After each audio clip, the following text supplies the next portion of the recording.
আসসালামু আলাইকুম।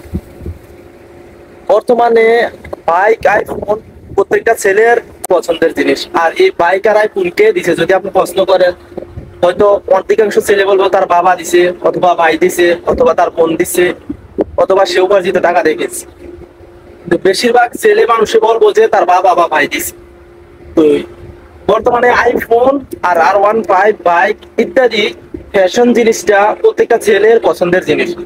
কিন্তু ছেলেরা বোঝে না যে, বা তরুণ সমাজ আমাদের মতো যারা আছে তরুণ, তারা বোঝে না যে এই জিনিসগুলা কিভাবে আসে।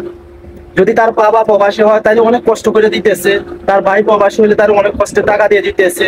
কিন্তু সে জিনিসটা বোঝে না, সে বোঝে যে টাকা তো আসতেছে মাস শেষে, আমি যেভাবে চলতেছি আমি তো আনন্দ থাকতেছি। কিন্তু উনি তো আর এই জিনিসটা বুঝতেছে না যে তার বাপ বা ভাই বা তার যে পরিবারের যে কোনো একজন যদি দেশের বাইরে থাকে, সে যে কত কষ্ট করতেছে, সে যে কতটুকু পরিশ্রম করতেছে, সে যে 12 থেকে 13 ঘন্টা ডিউটি করা শেষে সে রুমে যাইয়া খানা পাকাইতে হইতেছে, তার নিজের কাজ নিজে করা শেষে সে প্রত্যেকদিন 5 থেকে 6 ঘন্টা ঘুমাইতে পারে না।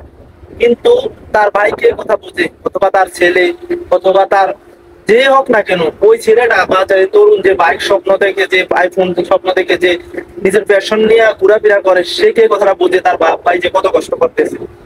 তো আমি ওই ছেলেদের উদ্দেশ্যে কথাগুলো বলতেছি। আমি ভাইয়ের মতো করে বিনয়ের সাথে সম্মানের সাথে বলতেছি যে আইফোন বাইক নিজের জামা কাপড় ফ্যাশন এই জিনিসটা বড় কথা না। বড় কথা হলো যে তুমি, তোমার যদি বাবা থাকে, ওই বাবার শ্রদ্ধা দাও, তার কথাগুলো শোনো, তার প্রায়োরিটি দাও, জীবন সুন্দরভাবে করো, পড়ালেখা করো। যদি তোমার ভাই থাকে, তার ভাইয়ের কথাগুলো শোনো, জীবনটা সুন্দরভাবে করো, অনেক প্রায়োরিটি সুন্দরভাবে জীবনটা করো। এই বাইক আইফোন জামা কাপড় ইত্যাদি এগুলা ক্ষণিকের জন্য।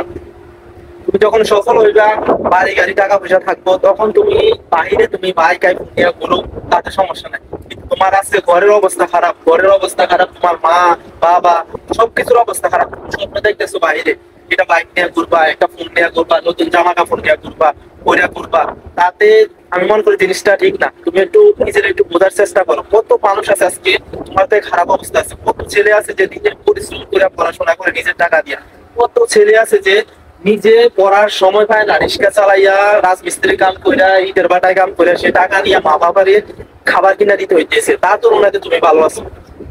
ওই সকল তরুণ এবং ওই সকল ছেলেদেরকে বলতেছি, একটু বোঝার চেষ্টা করো, জীবন পরিবর্তন করো, একযোগ পরিশ্রম করো, ইনশাল্লাহ সফলতা আসবে, জীবন অনেক কিছু করতে পারবা।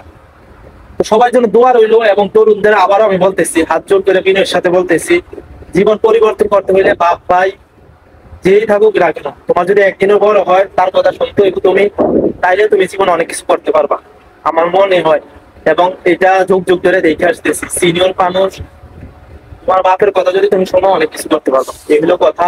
আল্লাহ হাফেজ, আসসালামু আলাইকুম।